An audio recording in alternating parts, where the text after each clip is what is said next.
नमस्कार, मी सुनील मधनुरे. आपण पाहता TV 125MS news and business channel. आम्ही आज आपल्याला देगलूर येथील करटखेल मध्यम प्रकल्प याचे दर्शन करणार आहोत. एक सुंदर असा मध्यम प्रकल्प आहे. ह्याद्वारे देगलूर शहराला पाणी पुरवठा केला जातो आणि पर्यटनासाठी मला वाटते एकदम उत्कृष्ट असं हे क्षेत्र आहे. म्हणजे ही अशी जागा आहे. आपण नक्कीच या ठिकाणी यावं, भेट द्यावं.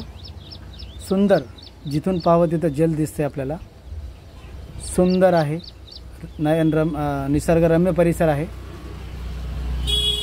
मी माझ्या चॅनलच्या माध्यमातून आपल्याला दाखवायचा प्रयत्न करतो. सुंदर असा पक्ष्याचा आवाज आहे. पक्षीसुद्धा खूप सुंदर आहे. तिथं खूप सारे झाडे आहेत. खूप सुंदर वाटतं या ठिकाणी आल्यानंतर. खूप वेळ बसावंसं वाटतं. आपण नक्कीच पाहण्यासाठी यावं. खूप असा सुंदर करटखेलमध्ये प्रकल्प आहे.